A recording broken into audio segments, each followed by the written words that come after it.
I am Mr. Beats. I have made a video about every single presidential election in American history, and it's been a really interesting last 8 days in American history in terms of presidential elections. Uh, yeah, this 2024 election video that I will be making in the future, I'm not sure exactly when I'll be making it, but it's going to be a banger. It's going to be super interesting, to say the least. We had an assassination attempt on Donald Trump. And then a couple days after that, he announced that J.D. Vance would be his running mate, who is the first millennial to be on a major party ticket, running for president and vice president of the United States. And now we have Joe Biden announcing that he is dropping out of the race July 21st, 2024. This late in the game. This has not happened quite like this ever in American history. Sure, we've had candidates drop out late in the race, but this is right before the convention. This is the final hour almost. And so it definitely surprised a lot of people. Although the rumor mill has been going for a couple of weeks at least, ever since Joe Biden had a poor debate performance back on June 27th. This rumor mill has been going that he might be pressured to drop out. But up until the last moment, Biden was saying, no, I'm the nominee. I'm pushing forward. So this is, if you watch my streams on Twitch every week, I do this normally at this time, 9 a.m. Central. Usually it's exclusively on Twitch. This time, I'm on YouTube, but I was saying there was about a 65% to 70% chance that Biden was going to drop out. My friend Will, who lives in DC, was DMing me. He has the channel Exploring History. He was saying lots of people were talking about him announcing it this weekend, and he did. So I had a little bit of inside information. You know, you look closely at what the president was looking at his schedule the last few days. You knew something was up, and all the important meetings that he had with prominent Democratic politicians. But yeah, he officially tweeted it yesterday afternoon. I logged on to Twitter. I'm not even joking. Like 3 minutes after he tweeted that letter announcing that he was going to be dropping out. And then just a few minutes after that, he tweeted again saying he would be endorsing Kamala Harris. So, and it's not just Joe Biden, but it looks like a bunch of other prominent Democratic politicians are already going all in with Kamala Harris, saying that they give her their full endorsement. She is the vice president currently, so this shouldn't be too shocking that the person who often is presumably next in line, I mean, that's the primary job of the vice president, to be there in case the president can't perform their duties. So, yeah. However, there's some skepticism as far as whether or not she can be up for the job, just because she hasn't been tested yet as vice president. A lot of times you're just kind of behind the scenes. You're doing things that you're not in the spotlight that much. And then often when you are in the spotlight, it's just like kind of token or pet issues, you know. So we haven't really seen her like stumping, going out there, giving speeches, campaigning. We're going to see that in the coming days here pretty quickly, I imagine. Joe Biden did say that he's going to have a speech to kind of go in more details about his future plans for the rest of his term, because he does say he's finishing out his term. And then just because so many prominent Democratic politicians have endorsed Kamala Harris doesn't mean she's guaranteed to be the Democratic Party nominee. Notably, Barack Obama was one of the prominent Democratic politicians to not endorse her, although he's kind of stayed out of endorsements since he left office in 2017. He says the Democratic Party should determine that, the delegates.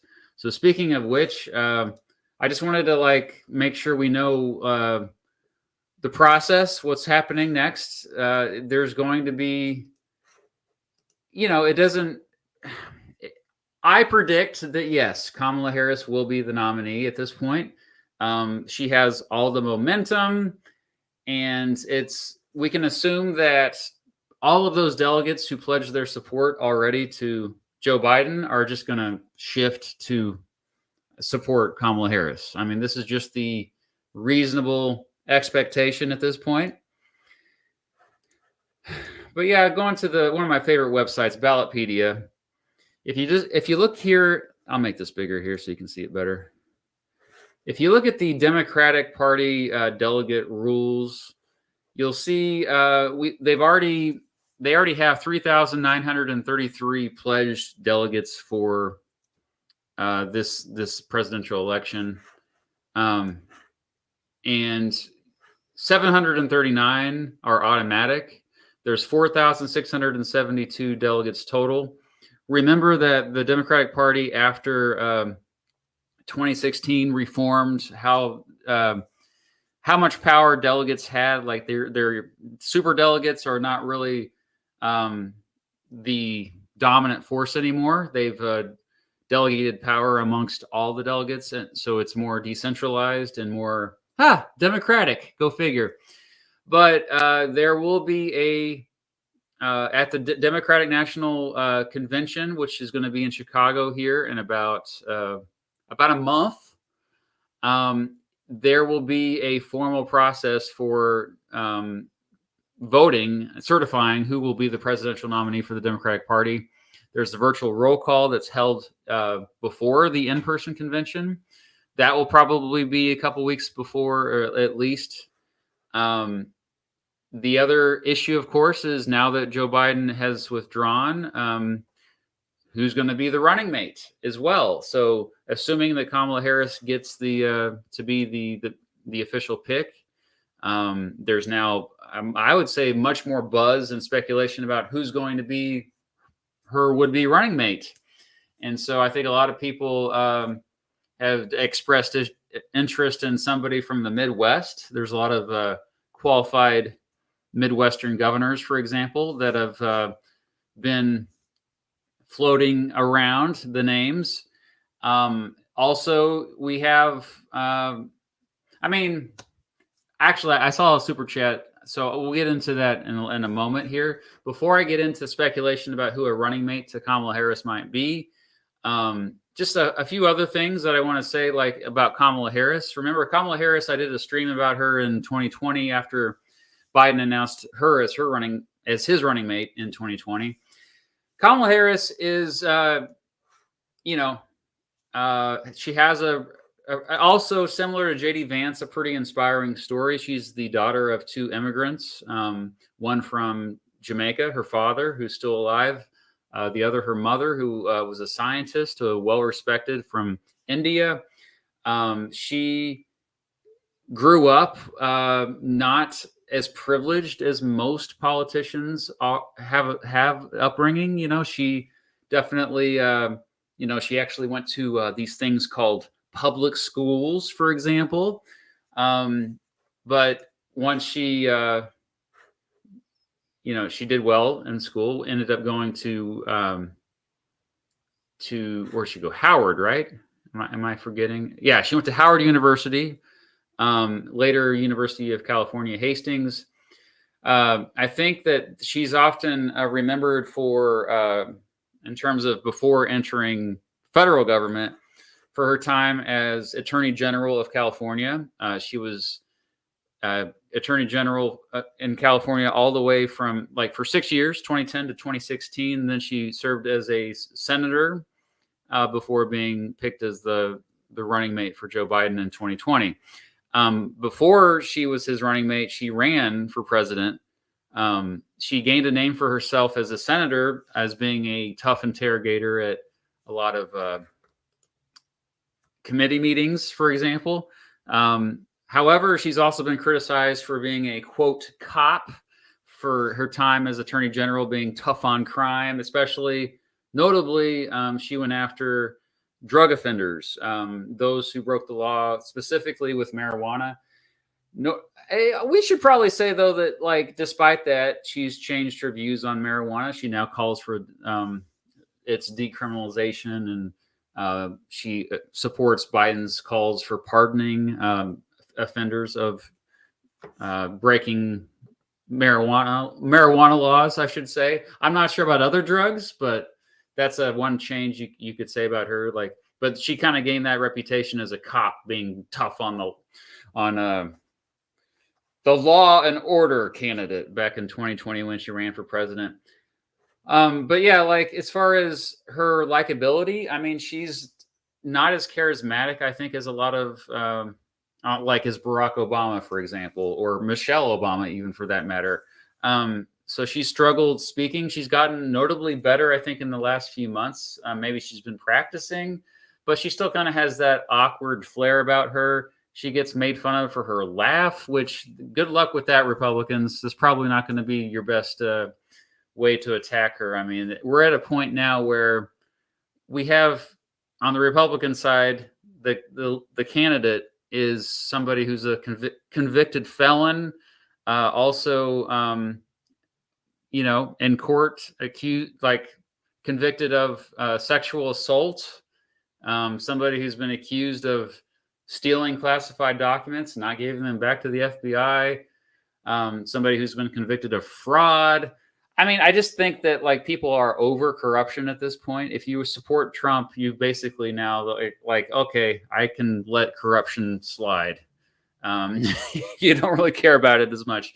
So, whatever dirt you find out about Kamala Harris, I don't think it's going to have that much of an effect at this point because the teams are pretty much set. There's not much wiggle room. There are not many Americans who are actually going to be swayed one way or the other. So this could make the difference. Like, how popular is Kamala Harris? Well, we know that Joe Biden was extremely unpopular. This is from 538. I follow this website pretty closely. I also still follow what Nate Silver says too, even though he's not with 538 anymore. And then Real Clear Politics, although they favor right-leaning polls over left-leaning polls. But it was obvious that, looking at polls across the spectrum, Joe Biden is one of the most unpopular presidents in American history. I would say up there with Harry Truman, Harry Truman dropped out in 1952, decided not to run again in part because he knew he probably wouldn't stand much of a chance. And that's the election in which Eisenhower ended up winning in a landslide victory and for the Republicans. But yeah, people compare Joe Biden and Lyndon Johnson. In 1968, Lyndon Johnson dropped out. He was going to run for re-election. He could have, but he dropped out due to his unpopularity, mostly due to how he was handling the Vietnam War. He dropped out at the end of March, though. The end of March is a big difference than dropping out in the middle of July. So this is a big difference. Also, the Democratic Party was more splintered back then than it is today. I would say there's more unity within the Democratic Party. If you already see how much unity in terms of people supporting Kamala Harris already, that's a pretty good indicator of the difference between 2024 and 1968. So I do think now the other thing you see here, like the net disapproval rating for Joe Biden, disapproval, the last data we have here is from last Thursday, July 18th. But that says a net disapproval of 17.7%. You can also go on here and see, other candidates, Donald Trump. So what's his net disapproval? Of course, this is from when he was president. So you have to go to as a candidate. So go to the main page here. You can see. Oh, I had it up open earlier. So, here we go. See all approval. Oh, here's Kamala Harris.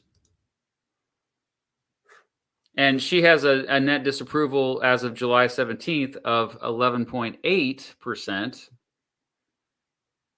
Now, that's already dramatically better than Joe Biden.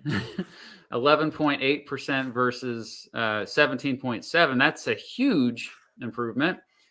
And then you have Donald Trump, who's unfavorable of 12.5 as of July 16th.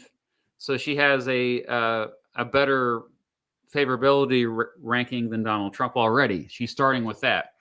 So I already think that the Democrats have made a good choice here with now going for somebody that has a much better chance than Joe Biden in defeating Donald Trump. No doubt. Now, we're going to get a bunch of new data in the coming days that could change all of this. Like once she's out there campaigning, it may hurt her. I think it's more likely to help her. I think it's more likely that she's going to start to change people's minds. But when we talk about changing people's minds, we're talking about a very small sliver of the American electorate, less than 10 million people. That's how narrow the margins are going to be. This is still going to be a close election. I think after the assassination attempt on Donald Trump, which seems like so long ago, but it was only 8-9 days ago, clearly he was now the front runner he was the favorite to win, despite all the negative stuff associated with him before that. Now that Kamala Harris is looking to be the replacement nominee for Joe Biden, I think that changes. I think now it's back to square one. We have a neck and neck race. And I do think that the more people hear about Kamala Harris and they're more familiar with her, assuming she doesn't make a fool out of herself, which is still possible. Don't get me wrong. I do think she will actually pull better than Trump. She'll start to pull away from him. That's my prediction. Not saying it's going to happen. Other people have said, well, can this even happen? Like where this late in the game, the Democratic Party changes the nominee. I mean, the delegates have all voted. I mean, the process was supposed to be democratic. Primaries have already been held. All of, well, not all, most of the pledge. Again, let me share this with you. In terms of the pledged delegate count. Dean Phillips did get 4 delegates. Jason Palmer, I have no idea who that is, but he apparently got 3 as well. But yeah, Joe Biden got the vast majority of pledged delegates. Keep in mind that the vast majority of Democratic voters didn't participate in the primaries because they really didn't think they had options anyway. Most of them didn't think, they're like, well, what's the point of participating when the presumptive nominee is going to be Joe Biden? But also just remember that the vast majority of those pledged delegates just assume those are now going to Kamala Harris. Okay, just assume it automatically. But technically, yeah, they could still have an open convention in which other candidates could have a shot at the nomination. I know Joe Manchin has already expressed interest in being considered re-registering, even though he's now independent, re-registering as a Democrat to be considered for the nomination. I don't think he has much of a chance. Joe Manchin, of course, is the senator from West Virginia was the swing vote for many years, whether or not Democratic-led legislation got passed. He often was the guy who could either stop a bill from being passed or give it the green light to get it passed. He's considering throwing his name in the ring. You have others who are calling for an open convention, like the third-party candidate, Robert F. Kennedy Jr., who himself now, it's interesting because, I don't think his popularity is going to go any further. He's reached kind of a ceiling in 8 or 9% polling. I think he'll probably end up getting between 4 and 6% in the popular vote and not win any electoral votes at this point. But yeah, I think at the convention, it's still likely that Kamala Harris is probably just going to be the nominee. And the real debate will be who will be her running mate. I think I saw the first super chat here by Nathan. Thanks. If I was Harris, I would probably pick a Midwestern governor. I think Gretchen Whitmer would be a pretty strong pick, or Andy Beshear or Josh Shapiro. Those are the 3 I was kind of looking at. Especially you want to appeal to swing voters, that 10 million voters I was just mentioning, that still kind of most of them, by the way, are completely not in our world. They don't follow politics that closely. They are the normies, as I call them. They don't have strong feelings either way. And even if they do, remember, a lot of this group, they may not like Donald Trump, but they may be willing to just say, I can't do it with the Democrats. I'm going to vote for Trump anyway. So that, just keep that in mind. But yeah, also back to I forgot to say, back to, I'm going to share this Supreme Court case. The Legal Eagle mentioned this as well. And I thought about, can legally the Democratic Party just change nominees? And the short answer is yes, they can. Now, this doesn't mean that the Republican Party won't be fighting this in the courts. They probably still will. But I think this case, Democratic Party of the United States v. Wisconsin, ex rel. La Follette's 1981 case, will back them up in terms of the party has the final say over the state. That's the simple explanation. When it comes down to it, when you go to the ballot box in November and you're voting for president or whatever, senator, congressman, you're really mostly voting for the political party. And I always bring up this example. I brought it up in a live stream with Mr. Terry yesterday. If you go in and vote for a candidate, like if you voted for Horace Greeley in 1872, Horace Greeley died a few days after election day.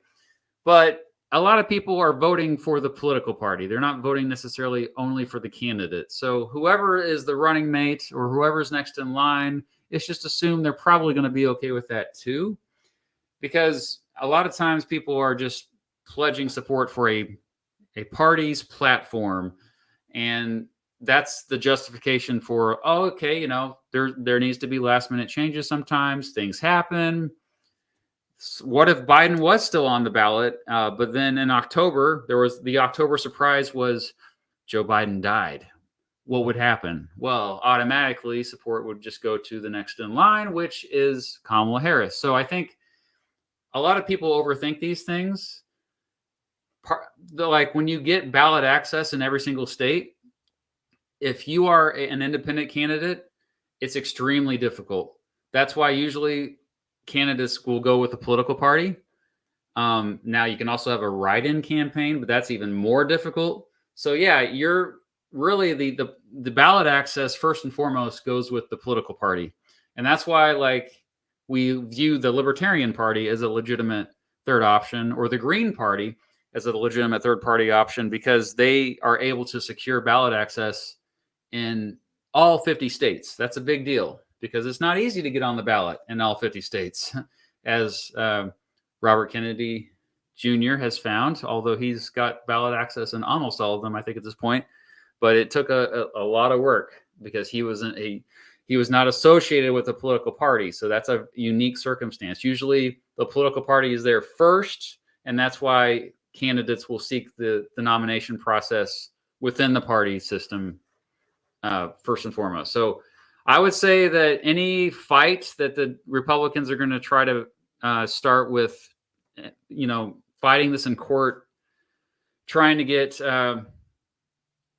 say that Biden can't drop his name from the ballots, I think is going to be futile. I think that they're not going to be successful.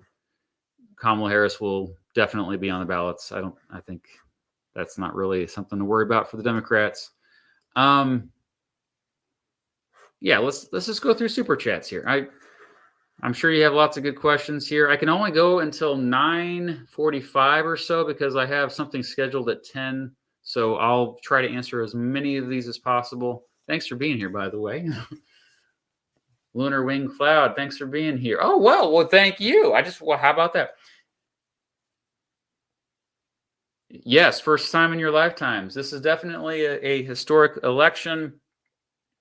There's never been a situation like this where you have a candidate drop out this late who, was just certain just a few days ago, like, I am the nominee, However, I think he kind of had to do that. I think he had been thinking about this for a long time that we just didn't know.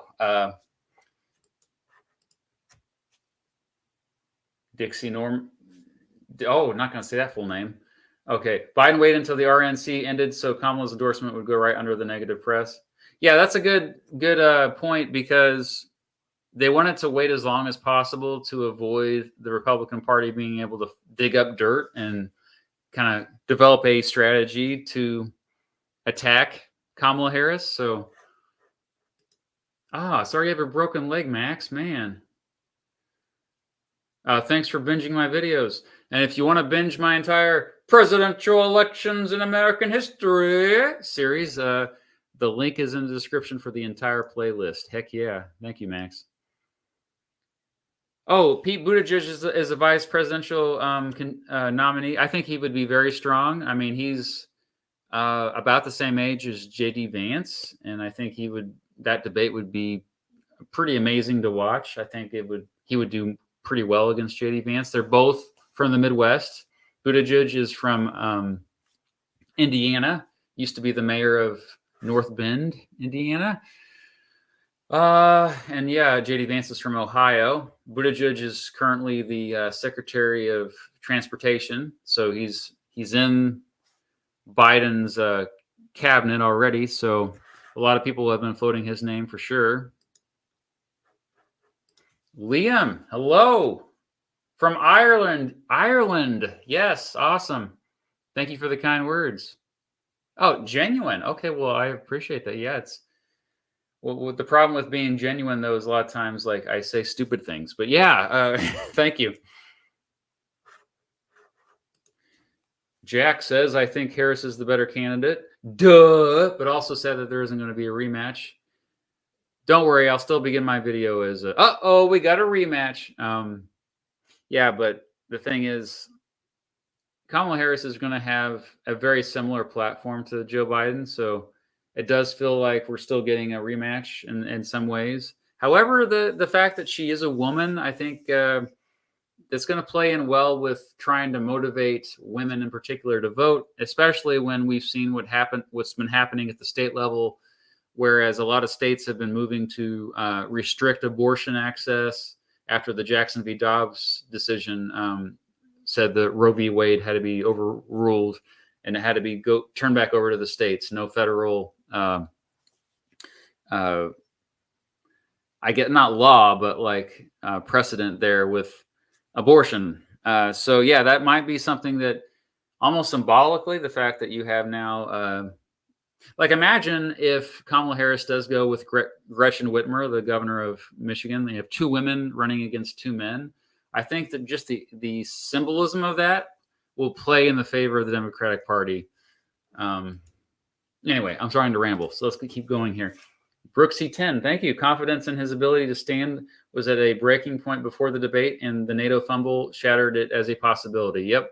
The early debate at least meant that they could swap out for another candidate. Yeah, usually debates are not that early. If this would have been October, then the Democratic Party would have been pretty screwed in terms of trying to get somebody else in there. I agree. A lot of people who have followed Biden closely, they weren't that surprised by his poor performance in June. I mean, he's had cognitive decline that's been obvious for a long time. And remember when people say, he's dropping out because he's old. It's not that. I mean, there's a lot of people that are older than Joe Biden that are fine to still be in politics. The issue is his apparent, obvious, really, cognitive decline, his ability to effectively communicate his agenda, his platform, and he had no persuasion abilities whatsoever. As a politician, especially running for president, you have to be persuasive. What the job of the president itself, you have to be extremely persuasive. You're trying to persuade not only the American public about passing your agenda, but you're trying to persuade foreign leaders to go along with whatever you want. So yeah, NATO, that's a perfect example. If you're not able to effectively convince people, other world leaders, especially those in NATO, that leaders of countries that are in NATO, how can you do your job? I mean, you are like, as a president of the United States, if you watch my video, like, what does the president do? A big part of what they do is communicate. That's what they do. So if you're not able to do that, then yeah, of course people are going to question your ability to, like, even if they agree with your policies, mostly they're still going to be like, okay, but if your communication is going to be struggling, why should I still vote for you? So Zachary Parker, Patreon supporter, good to see you here.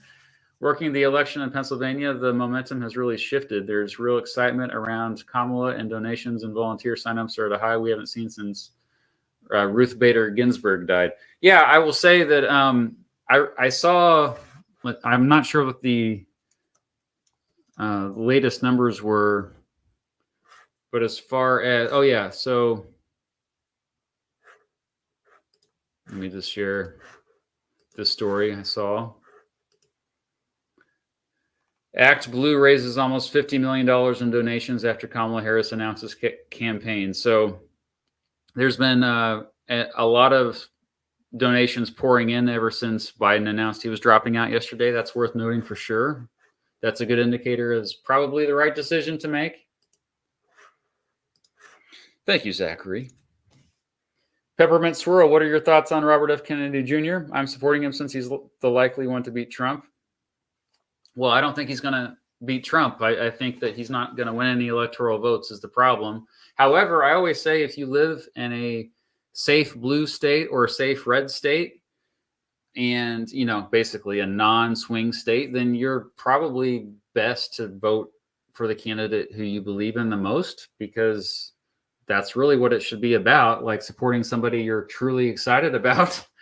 Like here in Kansas, I've often voted for third-party candidates because it's a solidly red state. It's probably going to go for Trump easily here yet again in 2024. So I would be more likely to give support to a third-party candidate. I've said this in previous streams, but Robert F. Kennedy Jr., I think, struggles with communication as well. And that's why, and plus he's had some controversial positions on certain things, even though most of his platform is broadly appealing. I think the fact that he's been controversial, particularly with what he said about vaccines, and then how he communicates, I think has been really problematic for him. But hey, you vote for who you want to vote. No rules. X, thank you. Thank you for keeping a level head in all this craziness. I felt unsafe with how this election will turn out because of the narratives from some channels. Your perspective takes has been helpful. Well, that's relieving to hear. Yeah, I mean, geez, I wonder what channels you're talking about. That's not good. But thank you.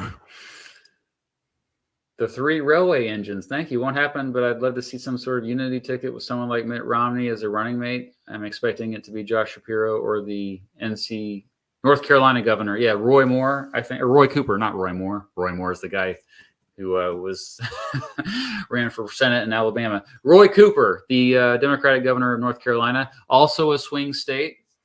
So maybe they would go that direction for sure. You mentioned Mitt Romney there, Aaron Sorkin, the writer of The West Wing and The Newsroom. So very prolific and well-respected screenwriter, writer of TV shows, politically charged TV shows. The West Wing, I think a lot of us are familiar with. He had an op-ed in the New York Times yesterday calling for a unity ticket of a Democrat with Mitt Romney as a running mate. So that echoes probably your sentiments, I bet. I don't necessarily agree with it, though. I think that I don't think it really would bring that many swing voters over, to be honest. But Tyler, hey, I don't think Harris can beat Trump, but I want other candidates to run into debate. It sucks that they're all backing Harris. I think Harris stands a worse chance against Trump than Biden does. She's too unpopular. I mean, I respectfully disagree. I think if you look at the data already, we have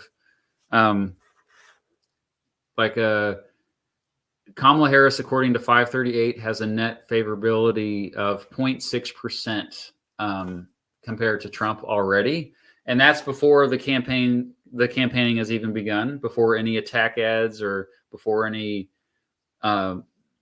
campaign speeches, any of that stuff. So I do think she has a much better chance than Biden. Keep in mind that Biden had little chance. I think I would have said probably he had a 20% chance of winning before yesterday. Now the Democrats, I think, it's more 50-50, even maybe 60-40.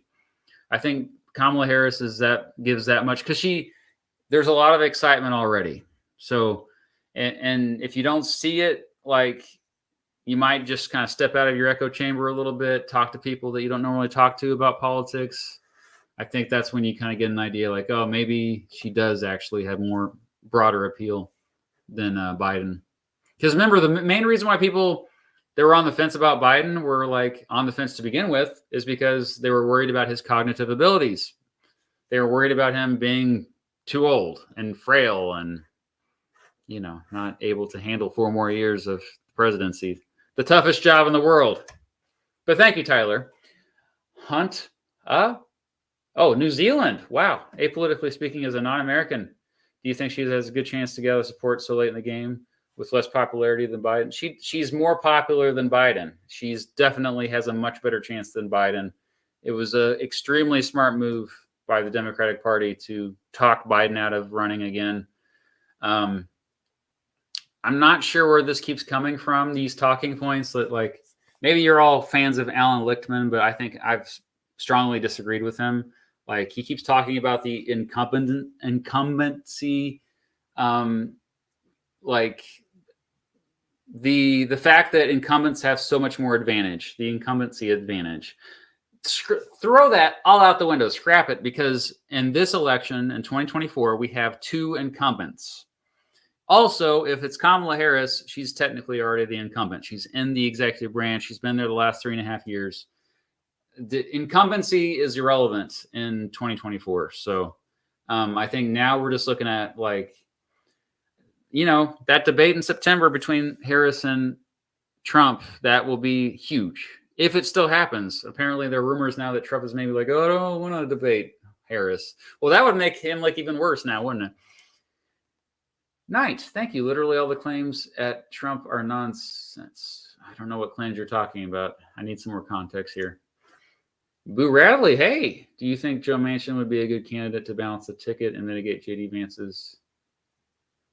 Oh, to like be the running mate? Perhaps. Yeah, he might be another good option. Although I think Josh Shapiro would be just as strong. I think he has a lot of there were a lot of Republicans that are cool with Josh Shapiro, the governor of Pennsylvania.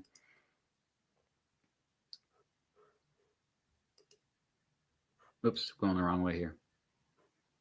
I hope I was an amazing teacher. Thank you for the kind words. I did see this online yesterday. Yeah, this is probably going to be in an attack ad against Trump. The fact that Trump supposedly gave donations to Harris's campaigns throughout these years, 2011 to 2013. Yeah, that's fascinating for sure. Bashoy, thank you. I've noticed many people, including independents, don't really care about the convictions since they did seem pretty biased against Trump. I think the convictions they're all, yeah, of course they're biased against Trump. But the thing is, it's still the fact that it's pretty obvious that he's broken the law. And I think when it comes down to it, it doesn't matter if they're biased against Trump. You break the law, you break the law. So, and they've tried to get Joe Biden for stuff too. They just haven't been able to. When I say they, I mean Republicans have tried to get Joe Biden. They've tried to impeach him. A lot of stuff related to his son Hunter, who clearly has done some controversial and sometimes illegal things as well. He had a conviction as well. I think they do care, actually, that, when it comes down to it, you have one side that has a convicted felon, the other side that doesn't. It doesn't matter if they're biased or not. I mean, obviously these judges are biased against Trump and probably the members of the jury too, although we don't know who these jury members are. So why do you like Bob LaFollette when he censured the supporting he was evil? I'm not going to get into that. Tremendous stakes. I love that PFP. That is beautiful.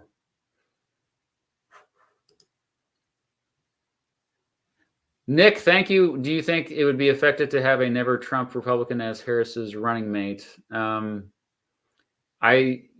would say I kind of already answered this with the Mitt Romney thing. I don't think it really would be that effective. Somebody here wants a Harris butt ticket, Harry butt ticket. Yeah, that'd be a good bumper sticker for sure, Lewis. Yeah.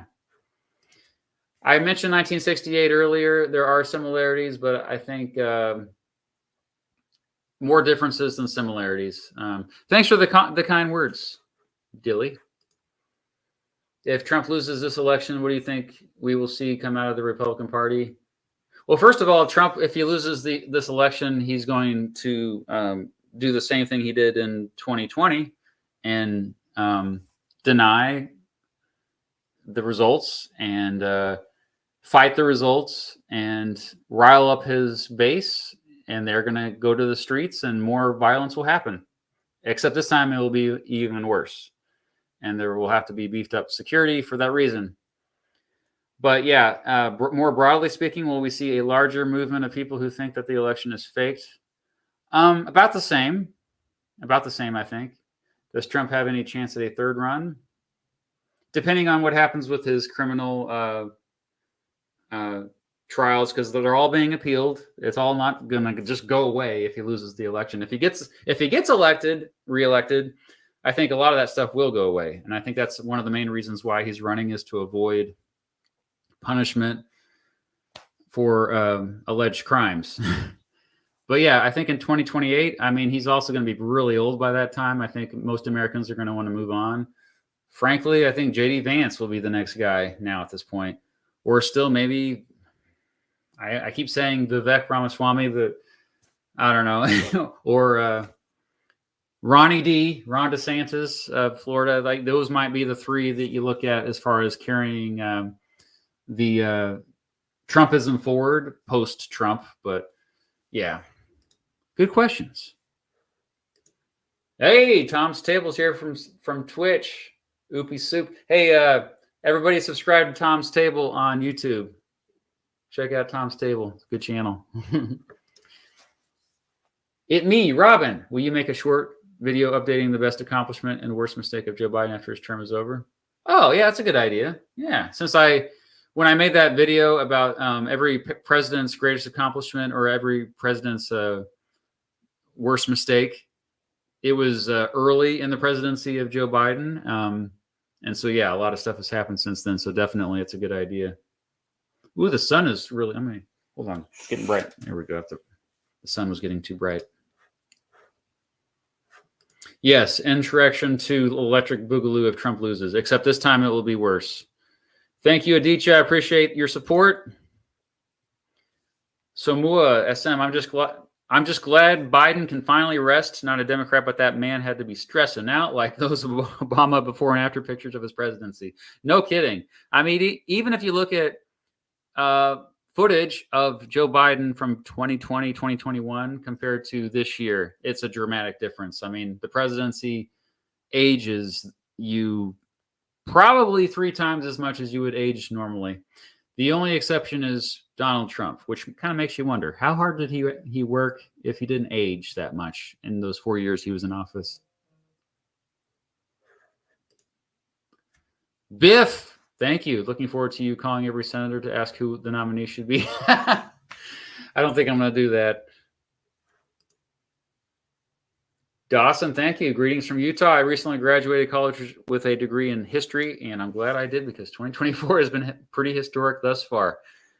Yes, and I'm glad you're studying history as well. I'm always excited when anybody studies history, even if it's not for a degree at a university. So that's awesome. Henry, thank you for being a member and for gifting memberships. Aditya, again, thank you for your support. Maybe you're trying to ask a question, though. T. King says, SCOTUS busted, don't trust, but they will be logical. Not exactly sure what you meant there, but... Oh, I already answered this, but I don't think there'll be full-on civil war, but definitely there'll be unrest. There'll be a lot of protests, and some of them will probably get violent, for sure. It will be scary. if Trump loses. Should Kamala Harris take Joe Manchin's consideration to challenge her seriously? Yeah, I don't think so. I don't think he has much of a chance. However, maybe as her running mate, he might have more of a chance.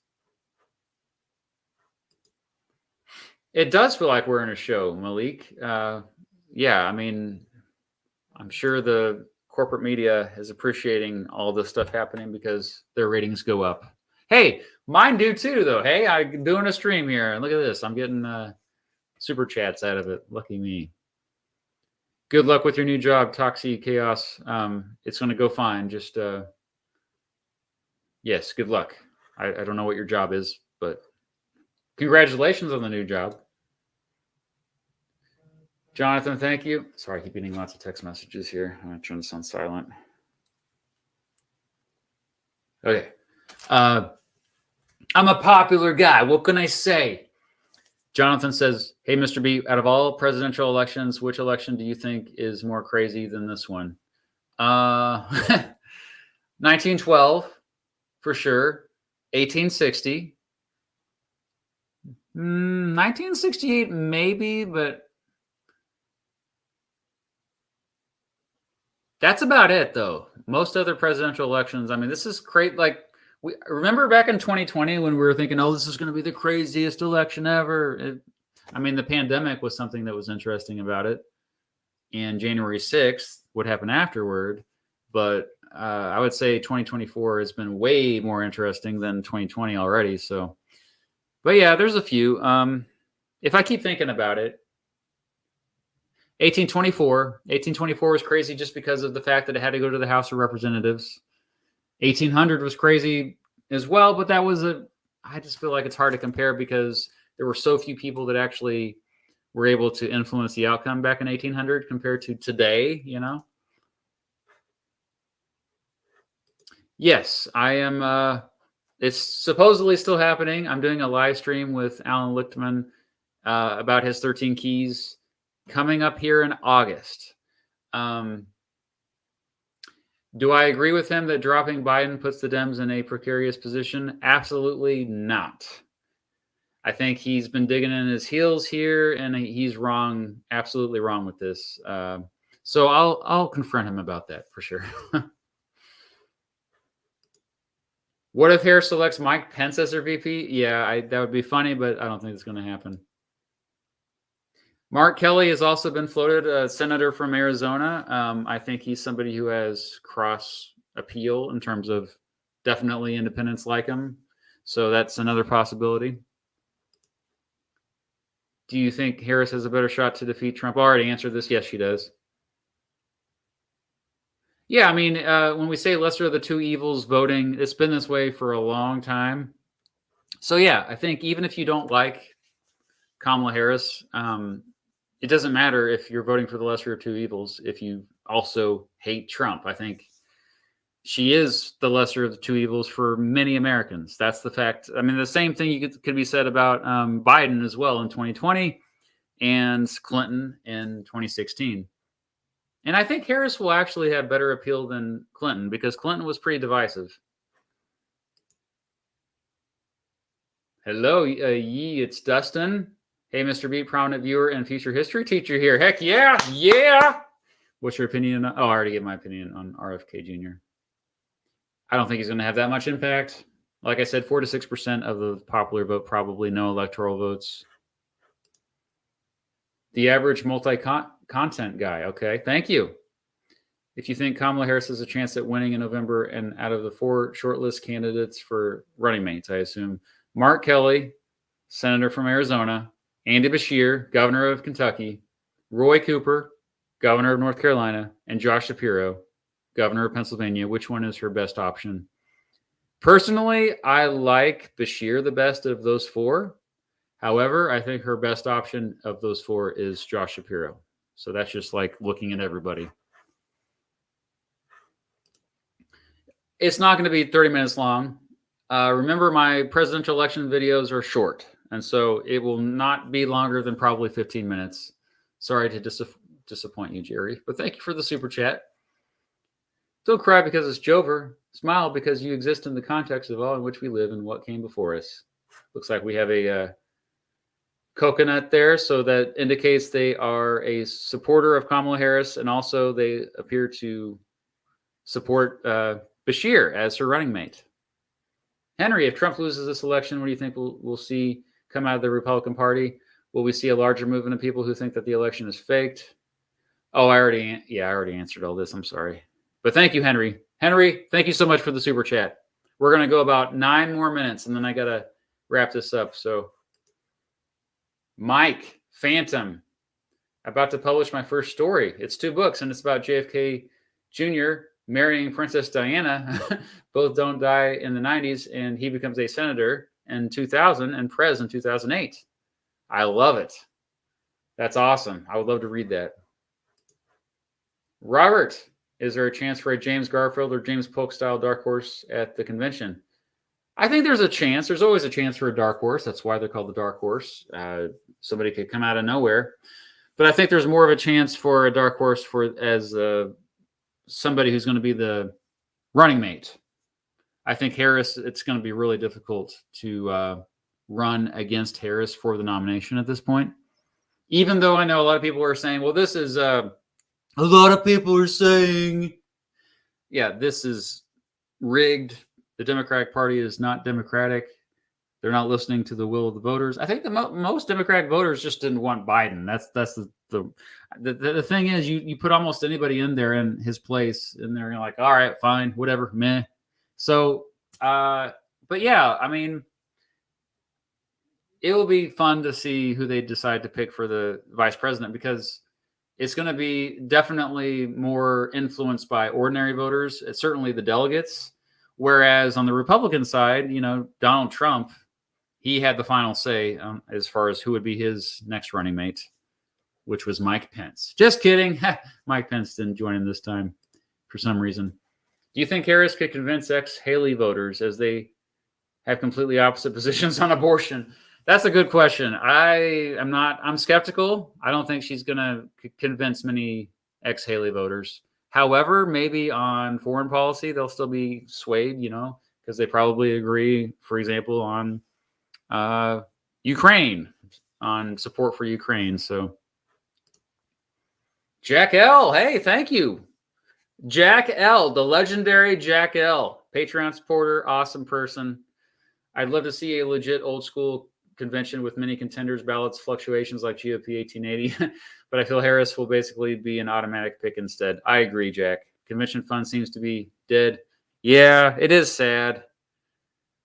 The political dark horse could still happen, though, for I think, like I said, the running mate. All right, I'm going to skip ahead to the bigger super chats here, because we don't have much time. Colonel B, thank you. Polk, Buchanan, Truman, and Johnson didn't seek re-election, and the other party won all 4, meaning last-minute candidate swaps have an awful track record. Thoughts on that? Also, I want to point out that I had a Twitter follower, I guess, for lack of a better way to put it.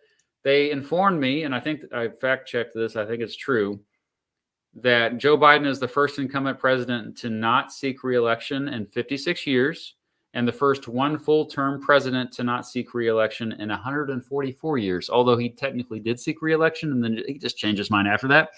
But yeah, that's pretty phenomenal. The difference between Kamala Harris, assuming she's the nominee, versus Polk, Buchanan, Truman, and Johnson. The difference between Joe Biden, I should say, between Polk, Buchanan, Truman, and Johnson. Well, Johnson was extremely unpopular because of the Vietnam War. Truman was extremely unpopular from the right and the left. Remember, the Dixiecrats hated him for his support for civil rights. And then on the other side, the left, he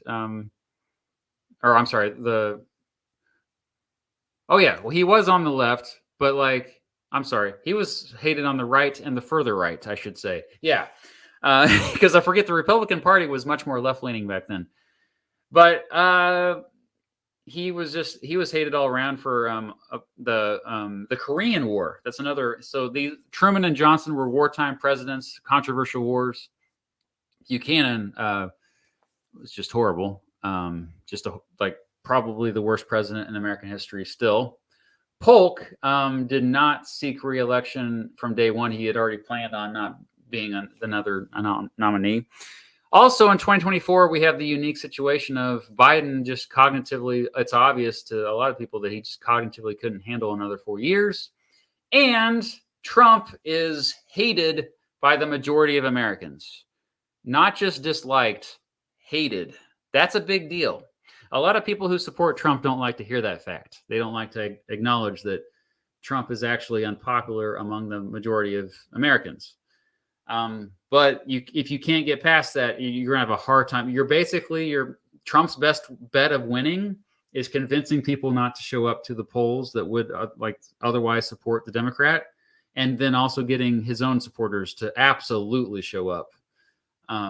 That's what happened in 2016. I think that's going to be their strategy mostly in 2024, is just getting literally every Trump supporter in the country to show up to the polls. That's their strategy. So that's why I say Kamala Harris has a much better chance. She's in a much better position. I don't think Marianne Williamson has much of a chance. Yeah. She's just, she had lots of opportunities and just did not capitalize on any of those opportunities. Yeah, they're definitely, I would love to see a Kamala Harris, Donald Trump debate for sure. I think most Americans would love to see that. Mad Dog, hey, good to see you. A lot of people write in fictional characters to vote for. What are your thoughts on this? I personally think it would be better if they just stayed home. Yeah, I mean, I guess it's kind of funny as a joke, a meme, but yeah, if you're going to do that, you might as well put, somebody who's a real person, at least, even if they're a joke candidate, the Ponies for Everyone candidate. What's his name? Vermin Supreme. Yeah, you might as well write Vermin Supreme in if you're going to do that. Zoe, thank you. People forget is that it's not about changing minds anymore. It's about convincing people to actually go out and vote for the side they've already chosen. This. Zoe gets it. That 100%. And thank you for the super chat. Trying to get the bigger ones in here. So is this a big one? 1,000 something. Thank you. Bashir, Shapiro, Pete, or Kelly. Who would you pick? Oh, I already answered that. I would pick Bashir, but I think overall the Democrats probably have a better chance with either Shapiro or Pete Buttigieg.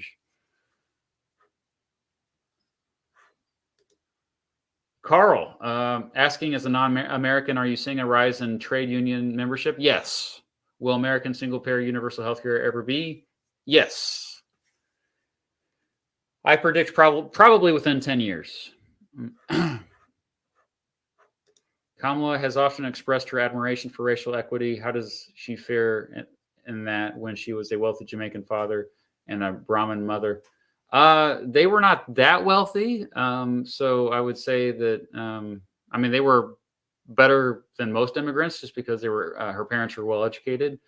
But yeah. If Trump loses, do you think future Republicans will be able to capitalize on the MAGA coalition, or will have the RNC have to rethink their platform? I do think that the Republican Party's future lies in the populist base that overlaps with the MAGA movement, which, is very Trump-centered. But after Trump is out of the picture, I do think a lot of those ideas will stick around. And I think that's kind of going to still breathe life into the Republican Party. Otherwise, they would be screwed without Trump. So they have to take his ideas, which he does have ideas. Remember, America First is based on the ideas that, hey, we should have higher trade restrictions to protect American industries, which Biden, by the way, has done that as well, I should say. Biden has been influenced by the MAGA movement. We should have tougher security, border security, and stricter policies regarding immigration, which Biden kind of has as well. We should have an American first foreign policy, which means we are going to think twice before we get involved with foreign wars and stuff like that, which that also has appeal on the left end of the spectrum. So yeah, those things alone are reasons why you're going to see the MAGA movement carry on even after Trump.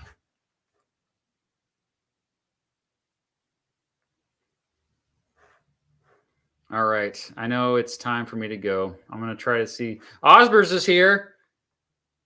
I think it was an obvious choice to go to Harris as well. Yeah, I already answered this earlier, but I think now it's at least 50-50. She actually maybe is favored to win. She has a higher favorability than Trump does already, and that's before she's even hitting the campaign trail. So remember that people already have their minds made up. Even the epic picture of Trump after the assassination, showing him as this glorious figure in American history, I don't know. People still hate him. I don't know what to tell you. A lot of people need to get out of their echo chambers. That's for sure. Which I do. I proudly get out of my echo chambers because my echo chambers suck. I'm so tired of scrolling and seeing people that I agree with. I will unfollow somebody if I agree with everything they say. Okay, I want to get this last one, then we're going to call it good. Thank you for all the super chats. Sorry I didn't get to all of them, but I have to go because I have an appointment here at 10 a.m. here Central Time. How much does convincing people to go vote actually matter when only the electoral votes matter? Very good point. I would say we're going to mostly be looking at people in swing states when we're talking about motivating people to vote. So states like North Carolina, Georgia, Pennsylvania, Michigan, not a whole lot of other ones. Arizona. There's not really that many swing states this time because even like Nevada, probably Nevada. Yeah. I mean, Ohio's definitely going red, I think. Florida's still going red at this point. So, yeah, you make a really good point. Thank you for your support regardless. So, yeah, if you want to get caught up on presidential elections, I have put the link to my playlist in the description of this video. Also, I wrote a book about every single presidential election in American history. There it is. The 2024 episode and chapter will be pretty thrilling. We're living through thrilling times right now. Congratulations, Americans, at least. Everybody else in the world probably isn't that interested, right? I mean, they're just kind of looking over at the Americans and like, okay, you figure it out, All right. Thanks for being here. I'm sorry I didn't get to all these.